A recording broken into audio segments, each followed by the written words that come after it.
What do Falcons do? We rise up. Welcome to Rise Up Reactions, the show where we talk about things Falcons, NFL, Georgia sports, and in general, the sports news of the day. I'm your host, Dr. Lee Denning, the Golden Hard Dog, and a lifelong sports fan coming back to you guys. Guys, the Falcons traded back in. I had already gone to bed. The Falcons never trade back into the first round. It's very rare. We did it with Caleb McGarry back when we got him on his rookie deal, trading to 31st overall. Wasn't a huge move, and again, I would say that's been mostly a kind of just meh player, but we really hit well on our other guard in that year. So I am genuinely shocked. I was so happy that we finally took a solid defensive player, the best player on the board in our lovely draft pick. We'll pull it up right now. Mr. Jalen Walker out of Georgia. So beyond excited that we have taken a field general, a guy who can literally play anywhere on the defensive line or on the defensive front seven. So I think that this is an incredible pick. I think he's going to be the guy that leads this team going forward. He might not be the most dynamic from an edge rushing standpoint, but he led Georgia last year and was 7th on the team in terms of pressure plays. So I think that he could definitely be a huge impact for this team. Whether he ends up being more of an outside linebacker, inside linebacker, or whether he ends up being just purely an edge, I'm not sure, but we'll see what happens. And then the Falcons make another move way down the line. This is a guy that I thought they could have gone for even at 15, but I didn't really want him to because I thought there was too much on the board, and that is James Pierce Jr. Now, what did the Falcons give up for this? Let's just talk about that real quick. The Falcons gave up they gave up their 2025 second rounder, which is 46th overall. They moved, and then they also gave up a 7th rounder. Who the heck cares? And then they also, unfortunately, gave up the 2026 first round pick. Now, I'm going to tell you why I don't think this is as huge of a deal, but they gave that up, and then they ended up picking 26th overall for James Pierce Jr. So get a first round pick out of it. And then they ended up moving back, still having a day 2 pick, though it is the second or the third to last pick from day 2 at pick 101. So you're going to be losing a significant amount of value in that regard, but you still are picking on day 2, and then you still have your 4th rounder and a 7th. Again, who cares? So this feels like an okay move, and I'm going to tell you why here. It somewhat feels like a payday loan. We are basically spending we basically spent our second round pick this year to go ahead and for the future spend the 2026 first round pick.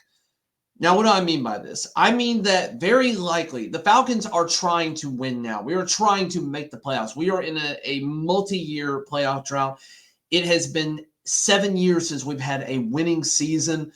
Terry Fontenot knows that his job is on the line, and it is a must-win right now situation.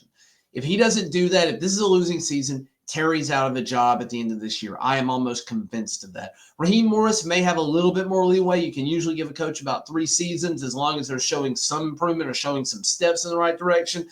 Until proven otherwise, he is a losing head coach. I don't care what you say. He has not been proven yet.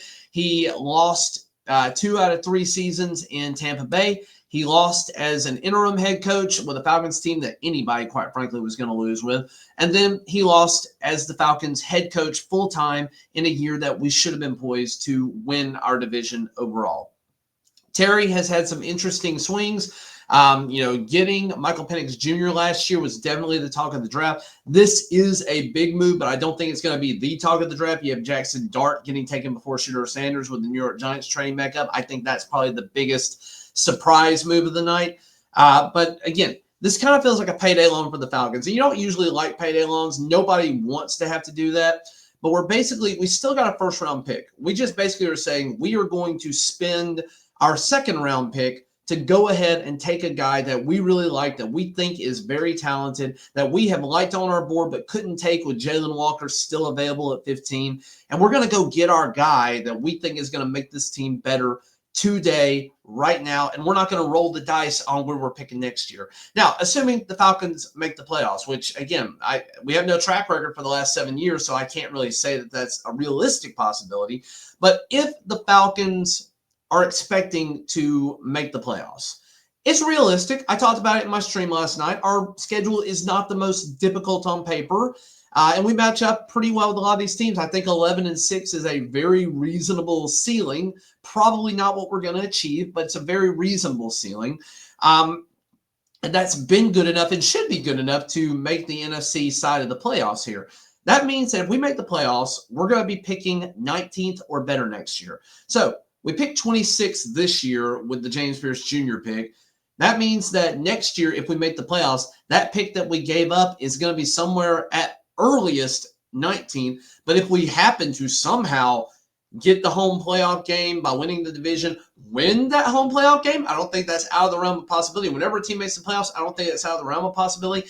Now you're talking about we basically will get a similar pick. The pick value is the same next year as what we just picked this year. You're talking about something between 19 and about 27 that pick could be for next year. And again, this all depends on if we make the playoffs. If we don't make the playoffs, this is going to hurt a lot to see this team lose probably a top 15, possibly a top 12 pick for next year. That's really going to hurt, and it's not necessarily going to feel like it's worth it because, again, this could be, if this is a bad season, there's no amount of potential being shown by any of these players that's going to make us feel better about that pick down the line. But again, I'm excited for this. So just going back to it here, we got James Pierce Jr., we've gotten Jalen Walker. James Pierce Jr. immediately potentially becomes the best edge rusher in the room. He's going to be sitting with Arnold Ebiketie, Braylon Trice, and Leonard Floyd, plus or minus Michael Walker being mixed in. And again, Michael Walker is a true gadget defensive player. He can be used everywhere, but he's going to be best as a field general for this team. Moving in probably beside Caden Ellis at linebacker, maybe inside linebacker. So we'll see. I don't think he will be a static position. I think he's literally going to be everywhere. But I'm incredibly excited about this move. I had already gone to bed. I had no expectations that we were going to do this. Had I had any inkling that we would trade back up, I would have stayed on longer. But I did go to bed about 5 picks before this was made. So, yeah, it's crazy. The Falcons have done a Falcon thing here, and I think in a good way. My little hashtag line here, did Terry save his job? If we make the playoffs this year, Terry's bought himself another year or two. If we miss out on the playoffs and we have another losing season, I think Terry's gone, and we've somewhat hamstrung the next GM. So, again, just to recap, this is either an incredible move that sets the Falcons up for the next 5 years in terms of defensive cornerstones and turns the team around. We're finally, somebody said it earlier, I was listening to somebody that said basically, what do you do when you're putting a puzzle together? You go for the edges first. You look for the cornerstones. You look for the corners. So you're looking for cornerstone foundational pieces. I think both of these guys could be cornerstone foundational pieces. If Rukaroro can take a step forward, David Onyemata playing up to his contract potential, Caden Ellis also playing to his contract potential, getting back A.J. Terrell, Jesse Bates leading that secondary.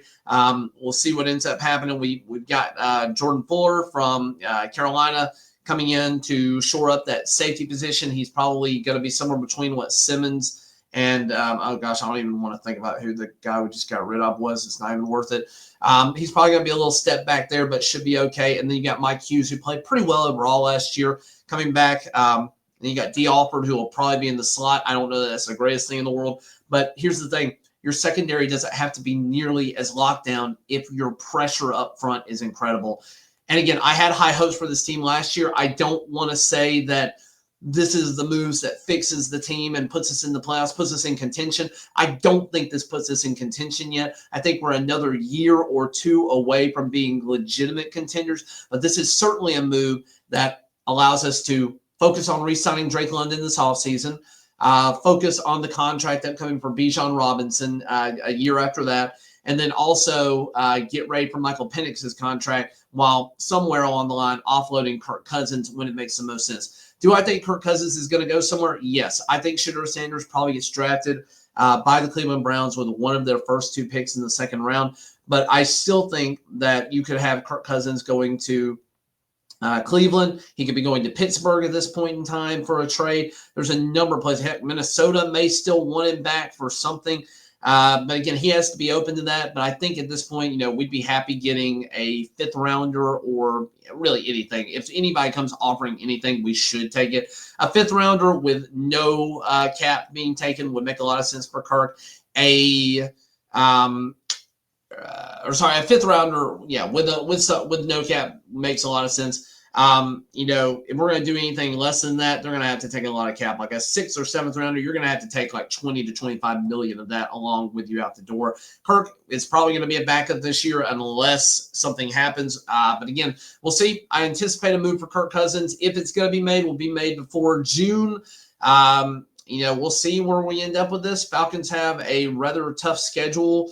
A rather mediocre schedule this year. It's not the easiest. It's not the hardest. We'll see how it ends up panning out.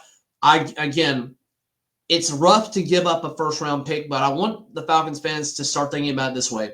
We basically spent our 2nd-round pick this year to go ahead and spend next year's 1st-round draft. And we still have a day 2 pick for this year. It's just way far back. No telling what we're going to do there. I would look for us to potentially start looking for Jake Matthews or Caleb McGarry's replacement as a project offensive tackle. I don't think you want to wait. I mean, you could wait until the 4th round for that. You may want to go get a center if you're at that point. I think they've done what they need to from a defensive standpoint.